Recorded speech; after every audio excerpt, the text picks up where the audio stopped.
Hello my viewer, I'm so excited to have you back to my channel. But if it is your first time to visit the channel, kindly consider subscribing so that whenever I do a new video, you will be notified. I post videos weekly on matters family as designed by God, and my intention is to make our families beautiful, is to make our families peaceful, is to make our families enjoyable, is to create small paradises in our family, and you cannot afford to miss anything on that. For me, this is a ministry, and I hope it is helping you. I pray that it will help you. It will change your perspectives. It will change your mindset about family, because every one of us comes from a family, and there are so many things that surrounds family that we ought to know, because the enemy is fighting family. He knows when family succeeds, every other thing succeeds, and that's why he's fighting family so much. But the heart of God is with family. We want to know what is the intention of God about family. So I address all those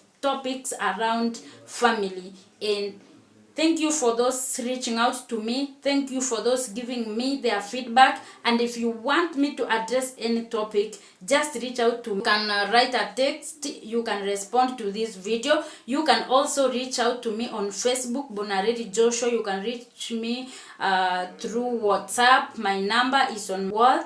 You can reach out and we can help one another. Also, if you want me to reach out to you, I counsel marriages, I counsel the youths. You can also reach out to me. We do this ministry with my husband, and I know it is going to be helpful to you. Today I want to talk about sex in marriage. Sex in marriage. There are so many things that have been said about sex, and it has made even the married to feel like sex is not a good thing. Some people ask, did God really initiate sex? So you find that people are married, they are married couples that are not having sex because they feel like it is sinful. That's because of the so many things that have been said about sex. So many things revolve around sex, and even the society has used the sex wrongly. The sex has been used in the way that God did not intend it to be used, and that's why you hear ministers of the gospel talking about sex negatively, because sex has been used in the wrong way. But when sex is done under the confines of marriage, when it is done according to the scriptures or according to how God intended it to be used, then it is okay. And that's what I want to address today. Let me answer your question about, did God really create sex? Yes, God created sex. You remember in the book of Genesis, when God said that it is not good for a man to be alone. When he felt like man was all alone, God decided that he was going to make a helper for him, a helper that was suitable for him. And when God designs Eve, he makes her different from Adam. He puts in her some features that are not with Adam. Why could God do that? Why couldn't God just create someone who is like Adam, a man just like Adam? God intended that this woman is going to satisfy the man, is going to give the man what he doesn't have. And that's why God put some features in a woman that are very different from those ones that are with men. So my dear follower, let me encourage you today that sex is actually a good thing. It was created by God himself for oneness. He created it so that we may be one. The Bible says that, and for this reason, a man shall leave his father and mother, join with his wife, and together they shall become one.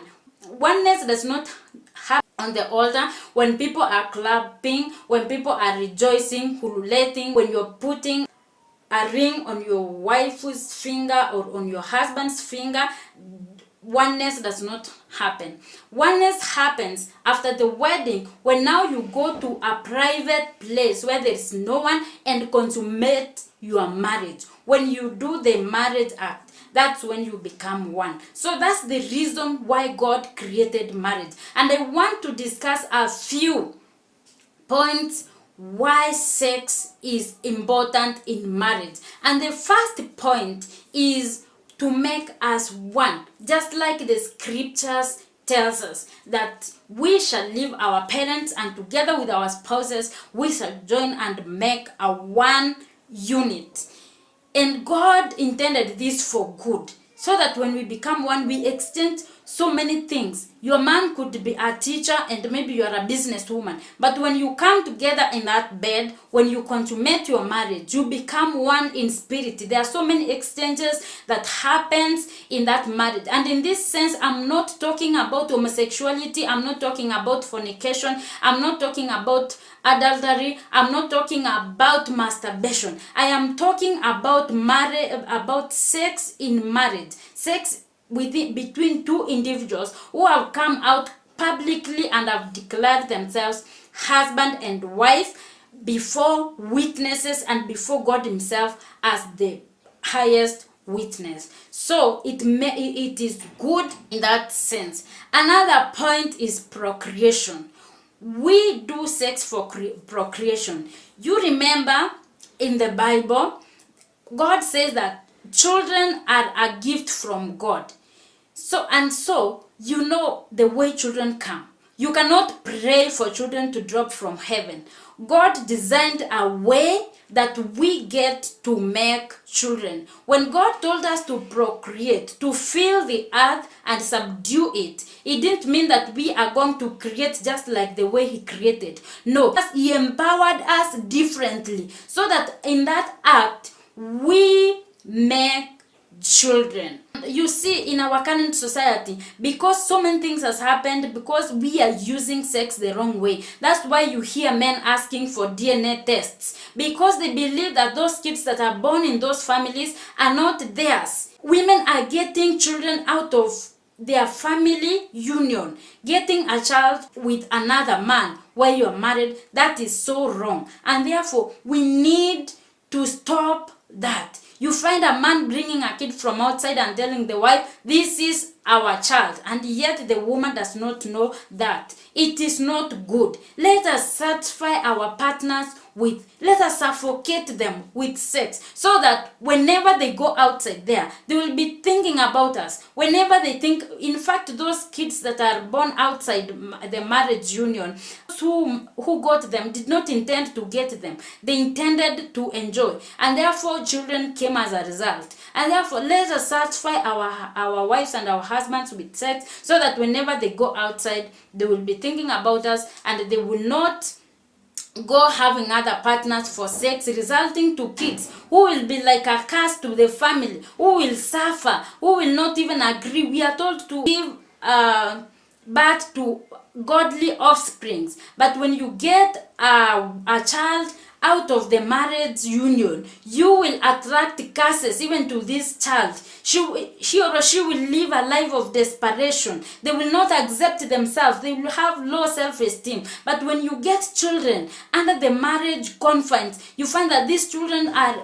healthy, they are loved, they are lovable, and they will enjoy their lives here on earth. Another point is about enjoyment. God created this sex so that we may enjoy. When you have had a tedious day, when you've had so many things to do during the day, there is nothing so much enjoyable as sex. When you come together after the so many things that you have done and enjoy this act of sex together, you find that you enjoy it, and it gets to refresh you. You forget all the tedious things that you did. You forget the disagreements that you had with other people, and you accept yourself, because this person, this man or this woman is trusting you with their body. You alone, that there's no other person that is using this body except you, and you feel good, you feel appreciated, you feel accepted. And therefore I encourage us to not to deny one another this act, because in the book of 1 Corinthians chapter 7 from verse 1, it talks about our bodies not belonging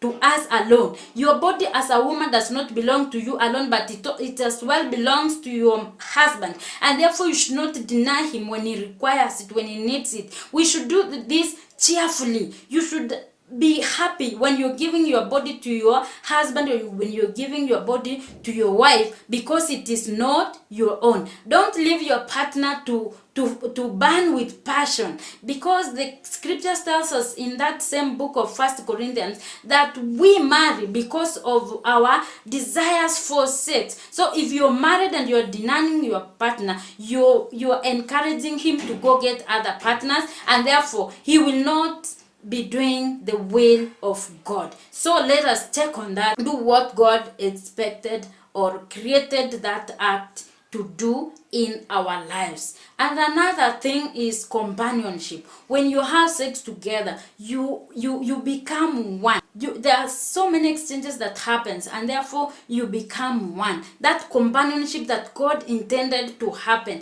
becomes fulfilled in marriage. Even if you give your partner all that you have, even if you give them all the wealth of this world, even if you give them everything, if you deny them that, they will not be satisfied. You will start asking yourself, where is this man going to get another woman? And maybe you are so beautiful, you have all that it needs, you are so attractive, but if you deny him, he will go get another woman, and you'll be asking, what did he see in this woman? She's not as beautiful as I am. But if you are not giving him his conjugal right, it means that you will go getting it somewhere else. Immediately you do one act of sex, you can be pregnant, you can get a child, but the rest of that is just for companionship, is just for enjoyment. And therefore let us do this. As Christians, we are ruining our marriages. You find people abstaining in marriage, and when their husbands goes out to get another woman, or when your wife goes out to get a man, you start complaining. It is because we are not taking care of one another, and therefore let us do this, and the Lord will bless us. The last point I want to talk about is preventing sin. When we have sex in marriage, it prevents us from sinning. You are encouraged in the book of Proverbs chapter 5 from verse 15 to verse 19 to make your own cistern, to make your own well, and drink your water from your own well. Do not share your water with anyone. Be satisfied with the wife of your youth, and you will be blessed by God. So don't go outside there finding so many other partners. The Bible encourages us in the book of Hebrews chapter 13 from verse 4. It says that marriage should be honored by everyone, and the marriage bed should be made pure. And it continues to talk about God punishing the sexually immoral. The marriage bed that the scripture is talking about is our bodies. They should remain pure. It doesn't mean that when you have sex with your husband, you're becoming impure. You remain pure before God, because God approves that. In fact, God is happy when he sees his people enjoying, because he created it. He designed us for it. He designed our hormones to respond to it. He designed all our bodies to react into that, and therefore he approves it. So when we are enjoying it, in fact, you should pray for it. When you start, you should thank God even